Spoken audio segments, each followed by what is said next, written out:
Le paradis existe. C'est une île de l'autre côté de la Terre. Ces propos enthousiastes sont ceux d'un grand navigateur, le premier Français à avoir effectué un tour du monde. Cette expédition, lancée peu avant la Révolution française, annonce un changement d'époque. Elle embarque un prince et de grands savants. Leur mission, mesurer le monde, découvrir des contrées inconnues et de nouvelles richesses. Dans les mers du Sud, ils vont poser le pied sur une île digne du Jardin d'Éden, peuplée d'hommes simples et doux, aux mœurs d'une grande liberté. Le mythe de Tahiti était né. Dans notre imaginaire, Tahiti reste le pays de l'été sans fin, la promesse d'une insouciance heureuse au rythme de la nature.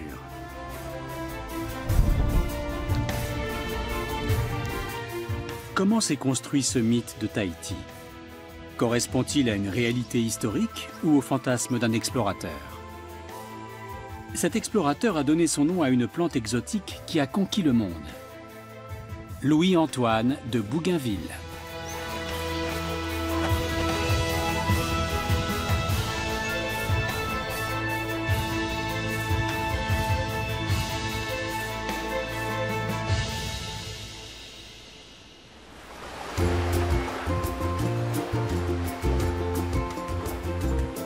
L'île de Tahiti dans le Pacifique. La même où il y a 250 ans, Bougainville a touché terre. En cette date anniversaire, la marine française a invité le descendant de l'explorateur à honorer sa mémoire. Qu'a trouvé ici son ancêtre? La possibilité d'un monde meilleur. À la veille de la Révolution, le récit de Bougainville invite au rêve. Un rêve teinté des idéaux d'un homme des Lumières. Peut-être que son regard a été quelque peu déformé quand il est arrivé ici. Certes, l'accueil était prodigieux, l'amabilité extraordinaire, mais il était difficile pour lui de ne pas s'imaginer qu'il avait, en faisant ce voyage dans l'espace, aussi fait un voyage dans le temps et retrouvé l'âge d'or de l'humanité qui était restée intacte et n'avait pas été abîmée encore par la civilisation. Dans la rade de Brest, un visiteur de haut rang est attendu sur la frégate La Boudeuse. Ce tour du monde est l'idée de Louis-Antoine de Bougainville. Je crois qu'il est temps de regagner notre poste. Il veut découvrir de nouveaux continents avant l'Espagne et l'Angleterre et ainsi réaffirmer le rôle prépondérant de la France parmi les grandes puissances mondiales. Ce voyage, il le doit à un protecteur influent, Étienne François de Choiseul, ministre de la Marine de Louis XV. Un homme sans rêve est comme un bateau sans voile. Le tour du monde répond à une vocation qui date de déjà 20 ans. Bougainville avait 17 ans quand il a entendu une communication à l'Académie des inscriptions et belles-lettres disant « Il faut explorer le monde », il l'a pris pour lui. Il est devenu soldat, parce que c'est comme ça qu'on voyage à l'époque en étant soldat. Il part au Canada combattre les Anglais, mais devient l'ethnographe des Iroquois, ce faisant. Ensuite, il va créer une colonie aux îles Malouines, et là, il en profite pour aller dans les canaux de Patagonie, à la rencontre des Patagons, dont on dit à l'époque que ce sont des géants. Ce qui fait que lorsque par la suite, Choiseul lui propose de faire un tour du monde, Bougainville, c'est la suite logique de ce pourquoi il vit. Il va donc partir faire un voyage qui ne sera pas de conquête, mais scientifique. Une expédition scientifique avec une logistique toute militaire. Selon les instructions royales, le voyage doit durer 2 ans. On charge une grande quantité de vin qui se conserve plus longtemps que l'eau potable. Il faut embarquer assez de vivres pour 330 hommes d'équipage. Les animaux destinés à être mangés sont aussi du voyage. L'expédition compte aussi un hôte payant. Un jeune aventurier, aristocrate aux mœurs dissolues, que sa famille envoie faire le tour du monde. Voici le prince de Nassau. Le prince Charles-Henri Othon de Nassau va jouer un rôle non négligeable au cours de ce voyage.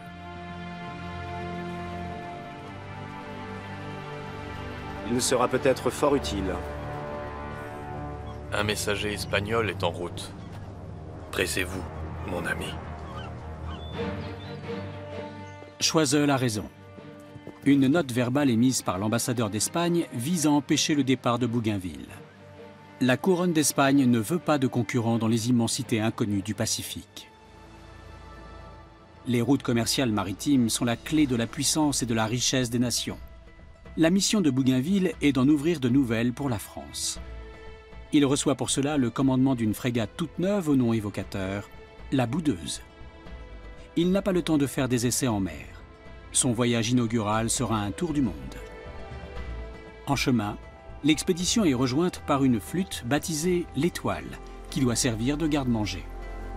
La partie capitale, c'est la traversée du Pacifique. D'abord parce que c'est immense, et surtout, dans cette immensité, il se peut que se trouvent des terres. La Terra Australis Incognita, la terre australe inconnue, sur laquelle il pourrait y avoir un continent qui deviendrait une possession française.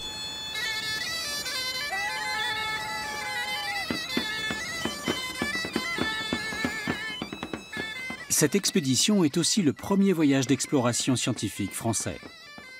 L'astronome Pierre-Antoine Véron doit résoudre le problème de navigation le plus pressant de l'époque. Comment déterminer la position précise des navires en haute mer? Le voyage n'est pas de tout repos pour les hommes de science. Mais le naturaliste de bord, Philibert Commerson, s'est offert le luxe d'un assistant. Conduis-toi comme un homme. Commerson passe pour un excentrique. Il a pour mission de découvrir et de décrire des plantes nouvelles. Son assistant est monté à bord au dernier moment. Nul ne le connaît et l'équipage va bientôt l'observer d'un œil curieux. Mais pour l'heure, les marins, loin de se douter des épreuves à venir, ont le cœur à la fête. La traversée de l'Atlantique se passe sans encombre et les deux navires se rejoignent en Amérique du Sud. Mais après 2 mois et demi en mer, les navires ont subi des avaries et doivent être calfatés. À Rio de Janeiro, l'équipage français a interdiction de poser le pied sur le territoire de la colonie portugaise. Mais Commerson n'en a cure. Flanqué de son assistant, il explore la jungle en quête de curiosités végétales.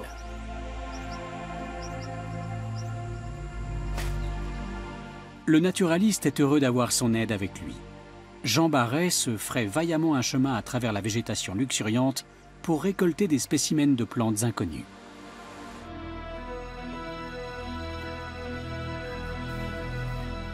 Le navire prend rapidement des allures de cerf. Commerson tient un journal détaillé de leurs découvertes botaniques. Chaque échantillon est décrit avec soin et le site de sa découverte scrupuleusement documenté. Parviflora. Les plantes sont séchées dans une presse, nommées, puis répertoriées dans des herbiers. C'est ainsi que l'homme tente de mettre de l'ordre dans l'apparent chaos de la nature. Pétunia. Le Muséum d'histoire naturelle de Paris abrite la plus grande collection d'herbiers au monde. Elle compte 8 millions de spécimens de plantes et de champignons. C'est une mine de renseignements d'une immense valeur scientifique et historique. Glenys Ridley a consulté les herbiers issus du voyage de Bougainville. Barret et Commerson sont contemporains de Linné, qui vient alors d'inventer un système de classification binominale.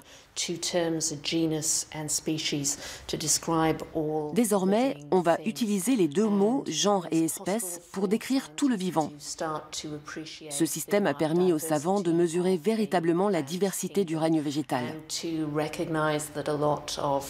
Ils se sont rendus compte que les types de nomenclature employés jusqu'alors étaient trop limités pour intégrer la totalité des nouvelles découvertes faites à l'époque et tout ce qu'il restait à classer.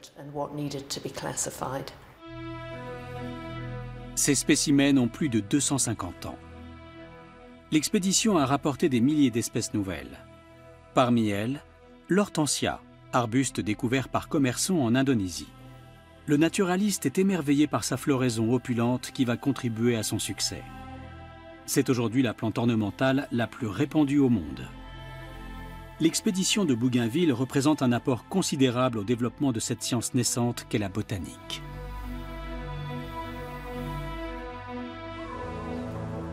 De son côté, Bougainville est soucieux. Des mauvaises nouvelles de France. Cette relâche pour réparer les navires n'a que trop duré. Louis XV a fixé un calendrier serré. Le tour du monde ne doit pas excéder 2 ans.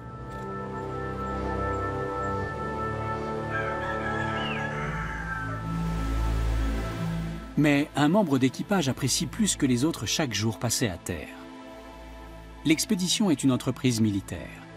Les femmes en sont d'emblée écartées. Or, Jean Barret a un secret. L'assistant de Commerson s'appelle en réalité Jeanne. Et la mascarade lui pèse. Sa véritable identité doit absolument rester secrète. Un véritable défi quand on est entouré de plus de 300 matelots. Pourquoi une jeune femme s'est-elle embarquée dans une telle aventure? Et Commerson connaît-il son secret?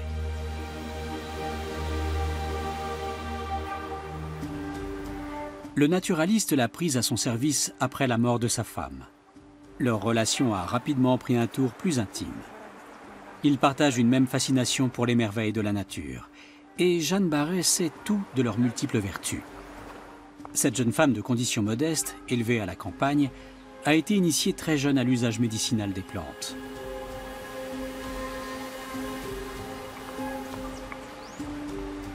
Commerson souffre d'un ulcère à la jambe qui ne guérit pas.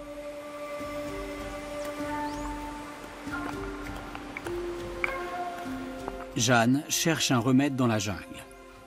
Elle choisit une plante grimpante aux fleurs d'un rouge intense. Dans la médecine populaire, le rouge renvoie souvent à des propriétés anti-inflammatoires. Le couple incarne 2 approches de la nature dont la conjonction a permis à la science de faire de grands progrès.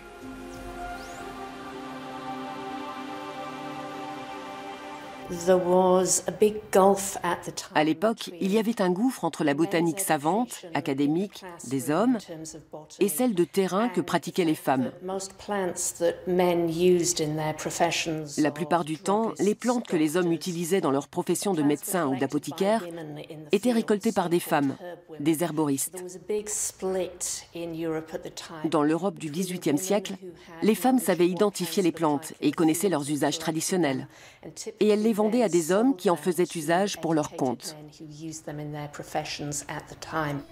Pour le commandement militaire, la présence d'une femme à bord est absolument inacceptable. Jusqu'ici, Commerson a donc soigneusement évité de présenter son assistant à Bougainville. Mais le naturaliste a le droit de nommer les plantes qu'il découvre. Et il a une idée pour amadouer le chef de l'expédition. Mon valet, Jean Barret. Nous aimerions vous présenter la plus belle plante du Brésil. La Bougainvillea. Si je dois engager mon honneur, j'aimerais quand même en connaître un peu plus sur cette plante. C'est une plante robuste, aux couleurs vives, très florissante, et qui s'adapte aux différents climats. C'est des qualités fort communes. Mais si je me dois de protéger mes hommes, je me dois aussi de faire respecter la loi. En tout cas, quelle merveilleuse plante. Je vois d'ailleurs qu'elle est entre de très bonnes mains. Tout à fait. Félicitations, messieurs, continuez vos travaux. Merci, monsieur. La flatterie a-t-elle eu l'effet escompté?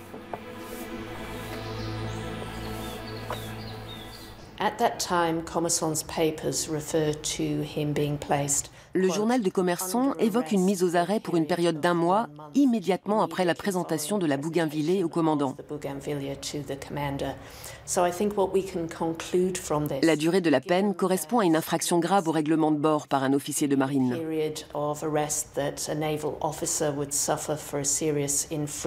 On peut donc en conclure que Bougainville a tout de suite compris de quoi il retournait.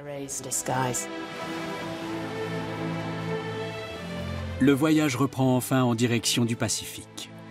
Pour Bougainville, c'est le rêve d'une vie qui se réalise. Une femme à bord, je vais en avoir le cœur net. Pour Jeanne Barret, la suite du voyage paraît compromise. Pour l'instant, l'assistant reste à bord. Mais l'équipage s'interroge sur ce curieux jeune homme.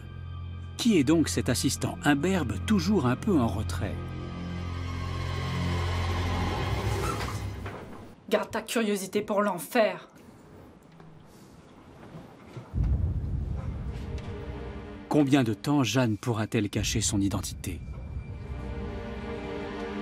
Le 2 décembre 1767, les navires doublent le cap des Vierges, l'entrée du légendaire détroit de Magellan. c'est le premier grand défi de l'expédition. Le prince de Nassau s'amuse de ce détroit, qui ressemble davantage à un vaste labyrinthe de chenaux et d'îles qu'à un couloir de navigation. Bougainville et ses savants donnent des noms aux îles et notent les points de mouillage possibles. Ils font un relevé précis des côtes et de la profondeur des eaux. Leurs observations permettent d'enrichir et de corriger les premières cartes du détroit. Dans son journal, on retrouve effectivement le passage complet qui donne une impression de facilité, parce que le passage est large et dégagé. En réalité, il y a un nombre incroyable de ramifications qui obligeront un travail d'exploration assez complexe. Bougainville réussira à trouver le chemin le plus court. C'est le premier résultat du voyage scientifique. Autant de mesures qui ont coûté de précieuses semaines. L'équipage est formé de marins expérimentés, mais c'est désormais un voyage dans l'inconnu qui s'ouvre devant lui. Les navires saluent leur entrée dans le Pacifique par plusieurs coups de canon. Ce gigantesque océan couvre un tiers de la planète. Au XVIIIe siècle, il reste encore largement inexploré. Il est entouré de mythes et légendes en Europe. Ces fonds seraient peuplés de créatures étranges et merveilleuses.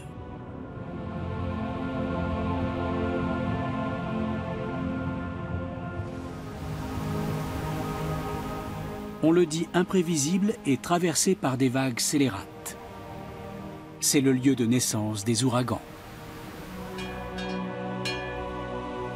Voilà 2 mois que les hommes n'ont pas vu la Terre. La foi est un puissant allié contre le poison du doute. Seigneur, prends soin de nous, car tes océans sont si vastes et nos navires si frêles. Les vivres commencent à s'épuiser. Cet océan n'a donc pas de fin. Béni soit le Seigneur. Béni soit le Seigneur. Bougainville craint un coup de tabac. Et une tempête s'abat effectivement sur la flotte à la fin du mois de mars. Dans son journal, il la décrit comme la pire qu'il n'ait jamais vue. Les marins réduisent la voilure et laissent le vent les guider. Le résultat est surprenant. Un signe de vie. La boudeuse a quitté Brest depuis 16 mois. Elle a parcouru plus de 20 000 kilomètres.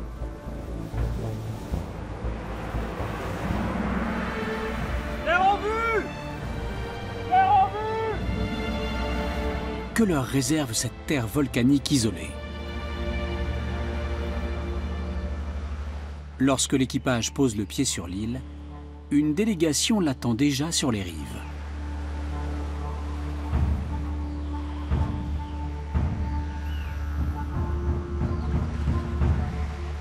Bougainville a servi en Amérique du Nord. Là-bas, il a été recueilli par une tribu iroquoise. Il aborde ce peuple inconnu avec un esprit curieux, dénué de tout préjugé.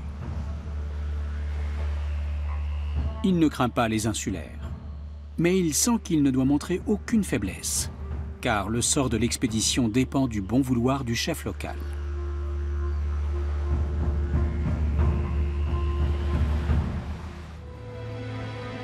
Bougainville ignore qu'il n'est pas le premier blanc à s'aventurer ici. En l'espace de 2 ans, 3 expéditions européennes ont abordé les côtes de Tahiti. Dans la baie de Matavai, un phare se dresse à l'endroit où ont accosté 2 explorateurs anglais. Bougainville a jeté l'ancre à l'est de l'île. De son côté, le capitaine Cook choisira le même mouillage que son prédécesseur, Samuel Wallis, le premier Européen à avoir posé le pied à Tahiti en 1767, 10 mois avant Bougainville. Lorsque Wallis va arriver à Tahiti, il va être mal reçu. Les Tahitiens vont attaquer Wallis et il y aura 4 jours de combat dans la baie de Matavai.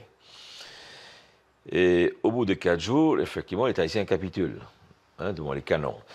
Et Bougainville, qui arrive 1 an après, va être accueilli, mais alors, comme un ami.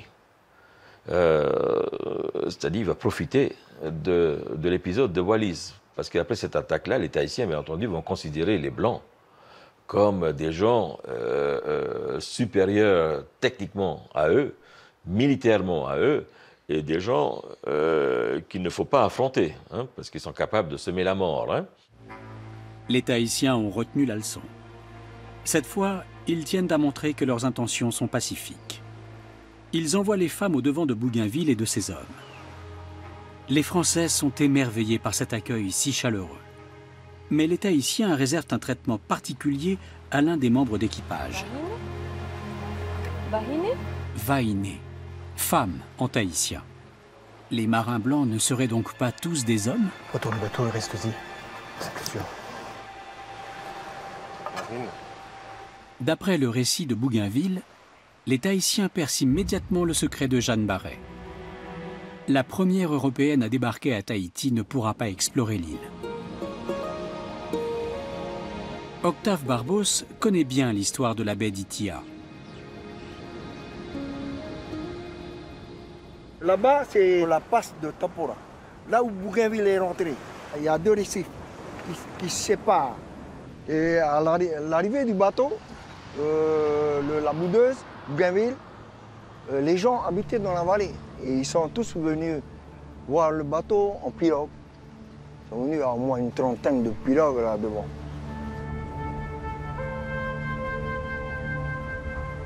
Octave Barbos aime transmettre l'histoire de ces montagnes et de ces vallées qu'il a héritées de ses ancêtres. Ses récits parlent de royaumes oubliés, de fiers seigneurs régnant sur cette terre au cœur du Pacifique. Le roi Hereti offre l'hospitalité aux Français dans son village.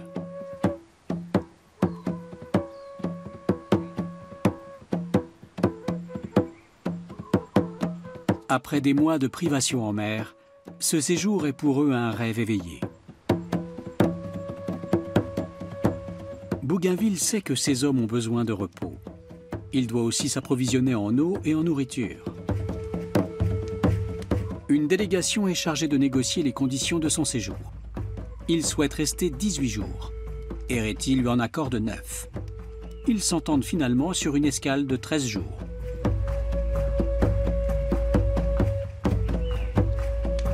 Sur cette île enchanteresse, auprès de ce peuple accueillant aux coutumes si exotiques, les Français ont l'impression d'avoir trouvé le paradis. Cet élan d'hospitalité marque durablement Bougainville et influence certainement sa perception des Tahitiens, qui semblent vivre en harmonie avec la nature.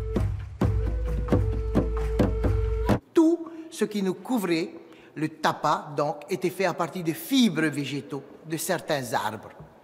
Et la danse du tapa, c'était cette danseuse qui est vierge, que nous appelons tapaïrou, qui est offert, non pas offert en tant que chair humaine aux invités, mais qui venait et qui dansait pour montrer la beauté de la Polynésienne.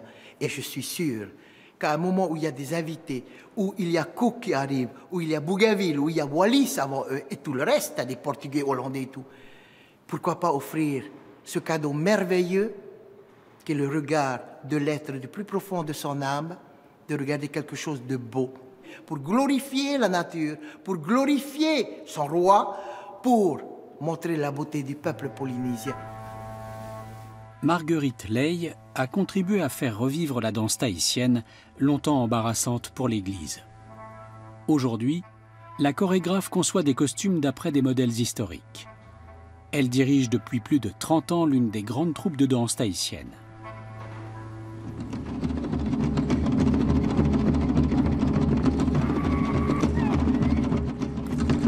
Elle a remporté d'innombrables fois le concours de danse du Heiva, la grande manifestation culturelle de la Polynésie française. Chaque année, au mois de juillet, les meilleures troupes s'affrontent devant un public nombreux. Ces danses alimentent le mythe de Tahiti et constituent aujourd'hui un atout pour le tourisme polynésien.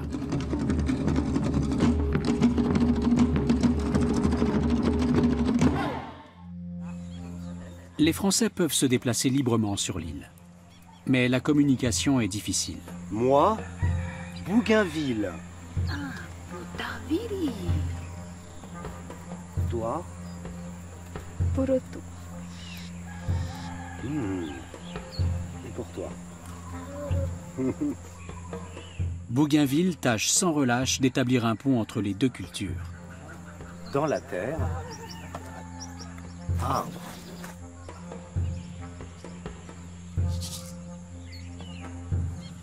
Comment dit-on les hommes? Et Tane? Les femmes. Commerçant effectue un travail de pionnier. Il recueille plus de 300 mots et crée le premier dictionnaire de la langue tahitienne. Plume. Élément déroutant pour les oreilles européennes, elle ne comporte que 9 consonnes. Papier.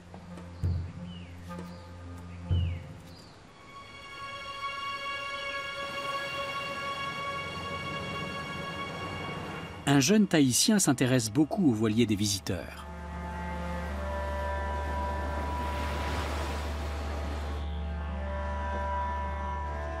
À bord, Aoturu ne trouve que l'assistant du botaniste. L'apparition du jeune homme est une distraction bienvenue pour Jeanne Barret. Il veut tout savoir des Blancs, de leur mode de vie, de leur langue et de leurs coutumes. Et dans le grand projet qu'il nourrit, Barret est un allié potentiel. Aoturu, il voulait absolument être l'ami de Bougainville. Et pour être ami, il y avait un rituel chez les Tahitiens. Ce rituel consistait à échanger les noms. Donc Aoturu avait décidé que le nom Putaveri Bougainville sera désormais son nom à lui. Hein? Et Aoturu, le nom de Bougainville. Hein? Bon, on n'a pas retenu que Bougainville s'est appelé Aoturu, hein? Mais on a retenu que Aoturu s'est appelé Bougainville, Putaveri en tahitien. Et c'est sous ce nom parfois qu'on voit apparaître Aoturu dans les récits. Hein? Non, attends. Aoturu veut rester avec les Français et repartir avec eux. Voilà. Regarde. Ce fils de chef est un marin expérimenté et il est curieux de connaître le pays des Blancs. Il n'y a aucun Polynésien, du moins suffisamment brave, qui résiste à l'envie si on lui donne l'occasion d'aller vers des terres inconnues. Les terres inconnues, c'est pas la mort, c'est au contraire de nouvelles promesses de vie. L'idée qu'il y a toujours un ailleurs meilleur à l'horizon est dans tous les mythes polynésiens. Les Polynésiens ont bravé l'océan à bord de fragiles pirogues. Au fil des siècles, ces peuples venus d'Asie ont conquis tout le Pacifique. Entre Hawaï, la Nouvelle-Zélande et l'île de Pâques, le triangle polynésien forme un immense espace culturel 5 fois plus vaste que l'Europe. Il compte plus d'1 millier d'îles et aucune n'a échappé à ses navigateurs d'exception. La Polynésie, c'est essentiellement la mer. Et donc, pour aller d'un lieu à l'autre, il fallait obligatoirement utiliser la mer. Et donc, ils vont atteindre un niveau de connaissance en matière de navigation qui ne sera jamais atteint nulle part ailleurs dans le monde. Hein. Et c'est ainsi que les Polynésiens vont découvrir l'ensemble des îles du Pacifique, y compris les îles, les petites îles. Hein, le moindre rocher du Pacifique a été touché et occupé temporairement par des Polynésiens, puisqu'on a découvert des vestiges archéologiques sur ces îles. La fondation Okeanos a redonné vie à des techniques de navigation plusieurs fois millénaires. Avec sa flotte de pirogues traditionnelles, les Waka Moana, elle permet aux Polynésiens de renouer avec l'océan et de se réapproprier le savoir-faire de leurs ancêtres. Totalement autonomes, les pirogues sont mues par le vent et le soleil, et les marins s'orientent grâce à la navigation céleste. Titawa est skipper. Il a relié Hawaï à Tahiti sans compas ni GPS. 4000 km à travers le Pacifique. Avant de partir, si on prévoit une navigation dans quelques mois, on essaie de mémoriser quelles sont les étoiles qui sont importantes pour savoir les latitudes. Pour savoir les latitudes, donc on est obligé de mesurer la hauteur des étoiles au niveau de l'horizon. Donc on calibre avec nos mains. Ça, elle fait 15 degrés pour moi. De là à là, elle fait 15 degrés. Après, chacun a son propre calibrage. Donc il y en a certains qui font comme ça, il y en a certains qui font comme ça. Voilà. Nos seuls instruments sont nos mains. Voilà. Cette technique ancienne a failli disparaître à jamais.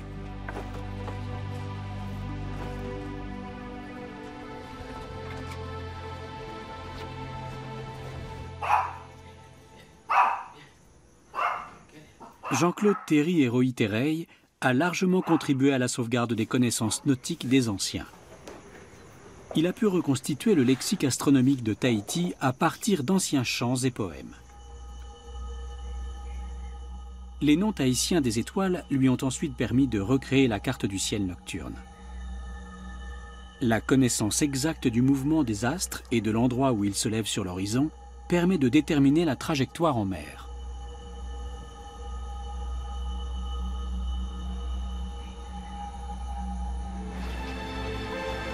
L'observation de la nature est un outil précieux pour se repérer dans l'océan. Les oiseaux qui pêchent en haute mer peuvent s'éloigner de 170 km des côtes, mais ils y retournent chaque soir avant le coucher du soleil. Un amoncellement de cumulus signale toujours la présence d'une terre. Et quand on connaît les courants, le degré de décomposition des morceaux de bois indique la distance qu'ils ont parcourue. Ces connaissances pratiques font défaut aux explorateurs européens. À l'époque, on ignore encore comment déterminer avec précision sa position en pleine mer. L'astronome Pierre-Antoine Véron a observé les phénomènes célestes en différents points du voyage et compare les données recueillies. Elles vont lui permettre de mettre au point le calcul de la longitude par la méthode astronomique. Il va ainsi mesurer pour la première fois la largeur du Pacifique.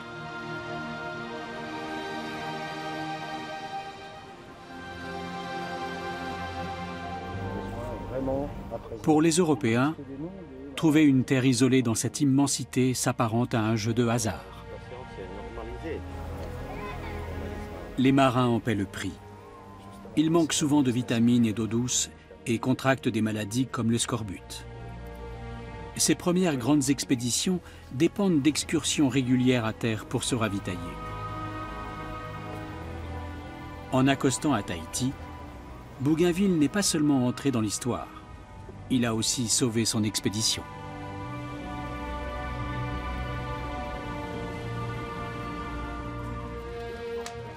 L'île regorge de poissons et de gibier, et les arbres et les plantes semblent en permanence couverts de fruits.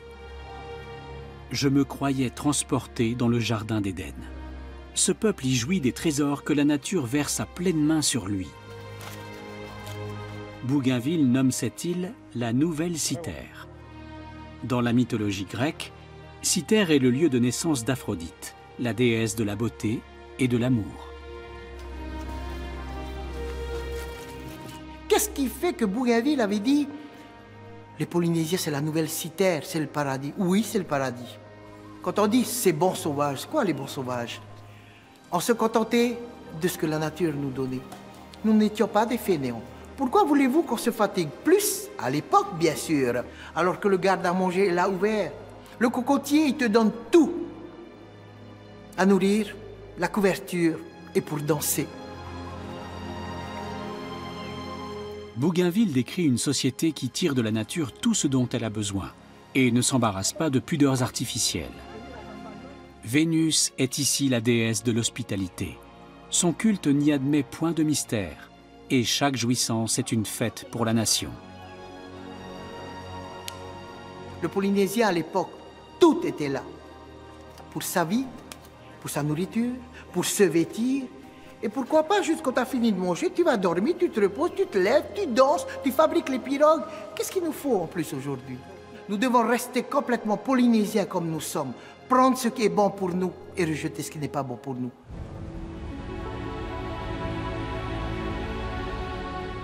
Tahiti est aussi le mythe d'une nature intacte. L'atoll voisin de Tetiaroa est une réserve naturelle privée à l'équilibre fragile.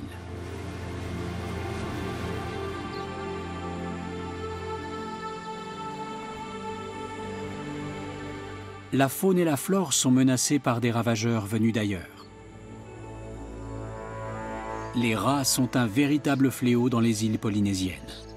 Ils n'ont pas de prédateurs et ne souffrent jamais de la faim. Les gardes nature de l'atoll ont mis au point un programme d'éradication. Ils déposent du poison en différents points de l'île selon un schéma précis.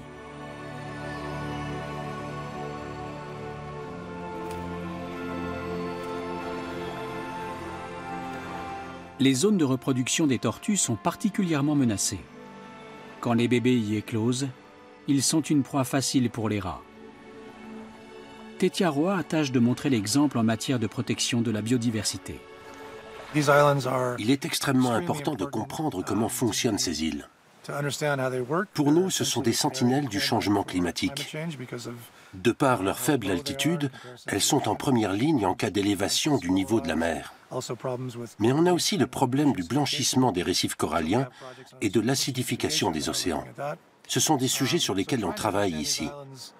On essaie de comprendre ces îles dans l'urgence pour tenter de les protéger et ainsi nous aider nous-mêmes. Une nouvelle génération de scientifiques se consacre à la protection des mers du Sud pour préserver cette nature enchanteresse.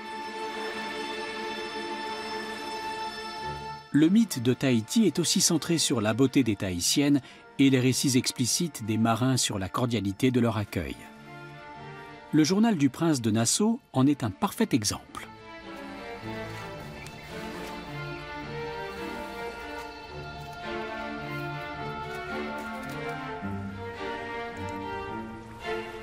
Si les récits des Anglais jettent un voile pudique sur la question, les Français sont beaucoup plus diserts sur la sensualité des autochtones. Le prince est le personnage le plus illustre de l'expédition et jouit d'une attention toute particulière. Il narre par le menu ses aventures voluptueuses avec des beautés locales. Elles me dépouillèrent de mes habits. La blancheur d'un corps européen les ravit. Elles s'empressèrent de voir si j'étais formé comme les habitants du pays et le plaisir les animait dans cette recherche. Que de baisers, que de tendres caresses je reçus. Nous vivions dans cette douce nation comme avec des alliés et des amis.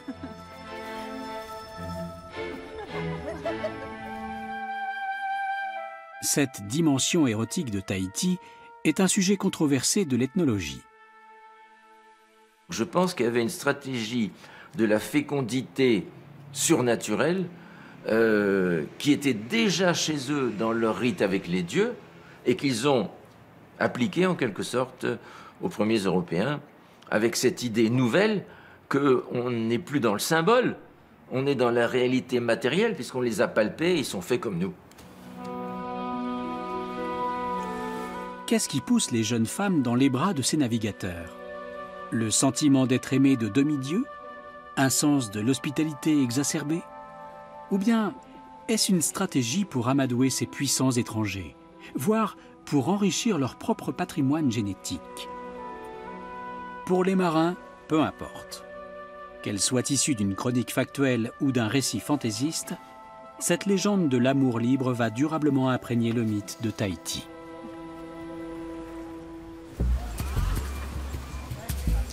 Les simples marins profitent aussi des agréments de l'île. Le troc se développe rapidement. On négocie toutes sortes de choses. Les Tahitiens convoitent surtout le fer qui n'existe pas sur l'île. Le commerce des clous prend de l'ampleur et les marins n'hésitent pas à les troquer contre les faveurs des femmes.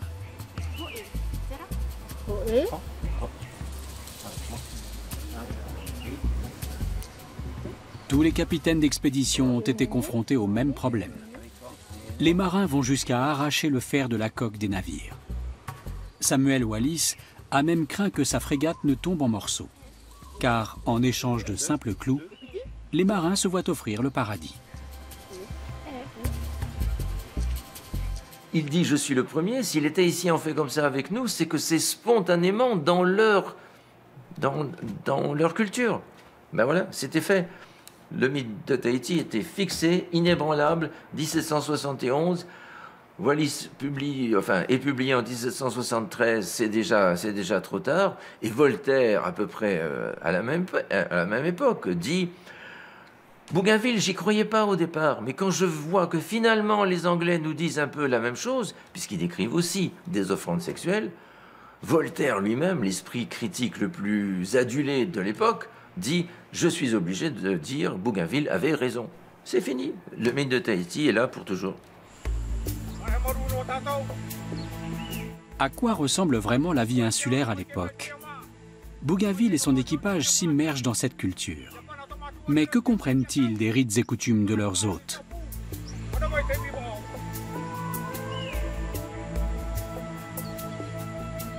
À première vue, tous les membres de la société tahitienne semblent libres et égaux.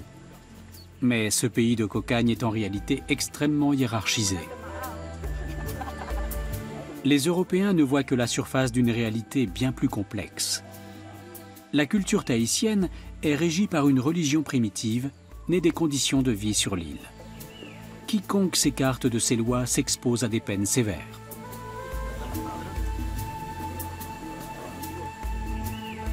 Samuel Wallis a failli succomber aux attaques furieuses des guerriers tahitiens.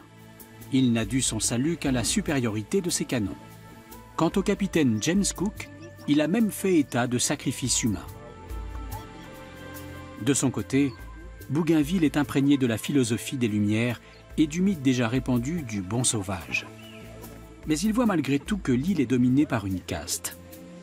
Serviteurs, esclaves et prisonniers de guerre démentent l'idéal d'un peuple vivant à l'état de nature. Oui. Bougainville découvre très vite qu'il y a des catégories sociales très fermées, très marquées. N'oublions pas que de Bougainville est un aristocrate. Donc si lui-même voit qu'il y a des catégories sociales nettes, c'est qu'elles existent de façon très, très crue, très dure. Et dans son récit, il les décrit. Ensuite, lorsque certains parleront d'un mythe du bon sauvage à partir de ces descriptions, on aura quelque part une malhonnêteté intellectuelle. Les rapports entre Français et Tahitiens ne sont pas exempts de conflits. Le prince de Nassau arrête 2 meurtriers. Ils ont tué un insulaire au cours d'une rixe.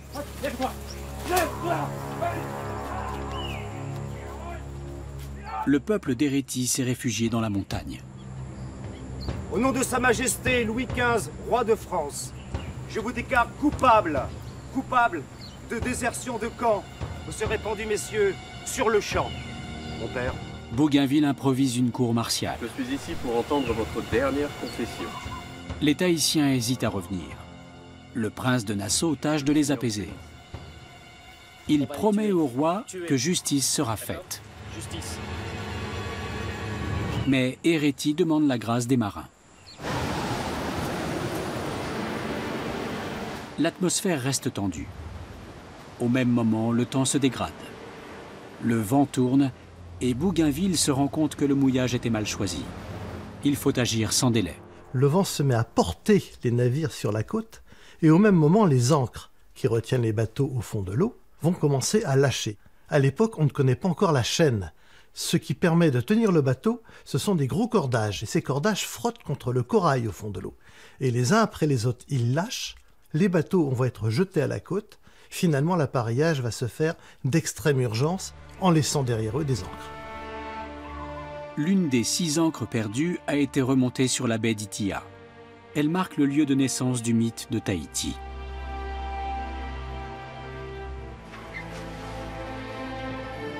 Un mythe que les explorateurs français vont rapporter en Europe. Aoutourou embarque à bord de la Boudeuse. Il va découvrir Paris et les mœurs exotiques de la cour de Versailles.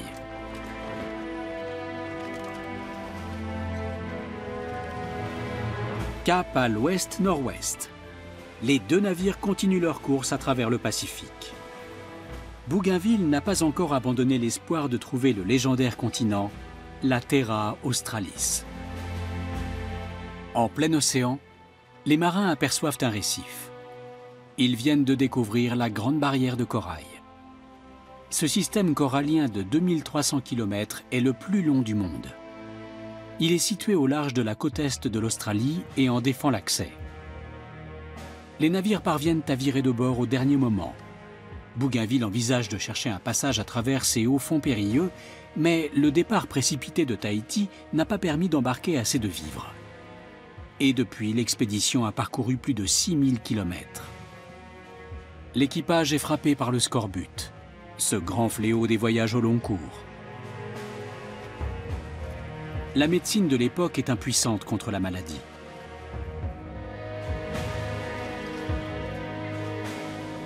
Que faire? Bougainville hésite à risquer la vie de ses hommes. « Je pouvais sentir la terre », écrira-t-il plus tard. Il choisit d'agir pour le bien de son équipage. Il laisse la gloire de la découverte de l'Australie à James Cook. S'il avait poursuivi sa route, peut-être parlerait-on aujourd'hui français en Australie. Bougainville espère pouvoir se ravitailler plus au nord. D'ici là, il faut tenir. Il continue de respecter scrupuleusement l'étiquette, même lorsqu'il y a du rat au menu. Il n'y a plus d'autre viande à bord. Bougainville a offert une belle récompense pour chaque rat attrapé. Je vous souhaite un bon appétit, messieurs. Merci. Merci. Le gros rongeur est plus riche en vitamines qu'on ne le croit. Messieurs commerçants, il faut que les savants restent en bonne santé. La mission de Commerson, le naturaliste, n'est pas terminée. Il doit prélever de précieuses plantes asiatiques pour en introduire la culture dans les possessions françaises. Une entreprise délicate. Messieurs, à votre courage. L'expédition manque de tout, mais surtout d'eau douce. Et vive le roi! Vive le roi! Commandant, bien en vue!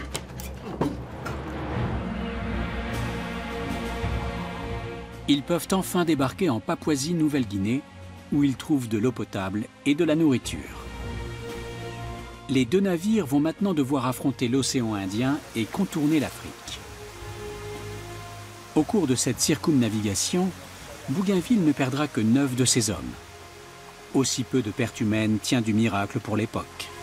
Faites attention, messieurs, cette eau est précieuse, mais moins que la vie de mes hommes. Et Jeanne Barret. Dans son journal, Bougainville ne la mentionne qu'une seule fois.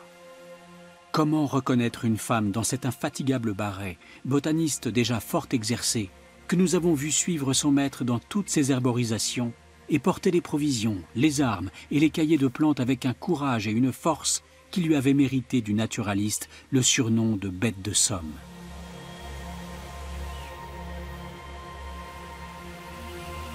Capitaine, venez voir. Regardez ce que j'ai trouvé. Sur cette île qu'il suppose inconnue, il trouve un message. Un capitaine anglais a découvert l'île 4 mois plus tôt. Bougainville n'est pas seul sur cette route.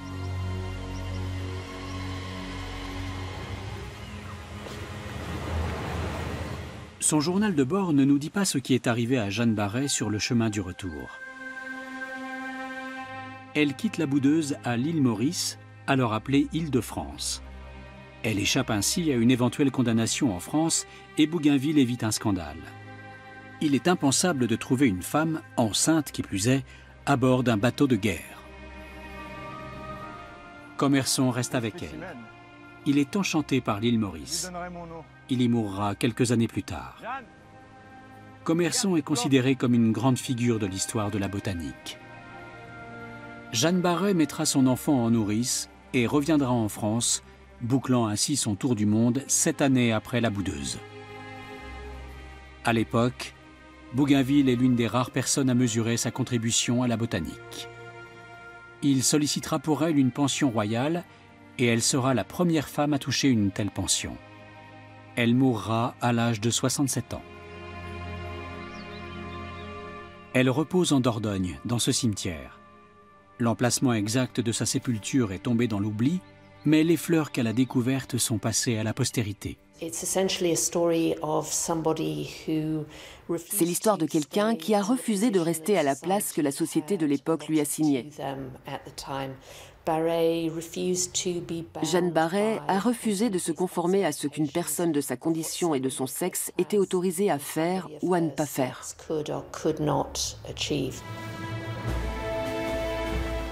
Le tour du monde de Bougainville aura duré 2 ans et 4 mois. Et ces 9 jours passés à Tahiti vont entrer dans la légende. L'explorateur consigne ce souvenir indélébile dans son journal. Ce séjour incarnera bientôt dans l'imaginaire collectif la quête d'un monde meilleur. Bougainville met très vite la dernière main à son journal de voyage qu'il est bien décidé à publier. Ce récit va connaître un succès retentissant et sera lu dans tous les salons d'Europe.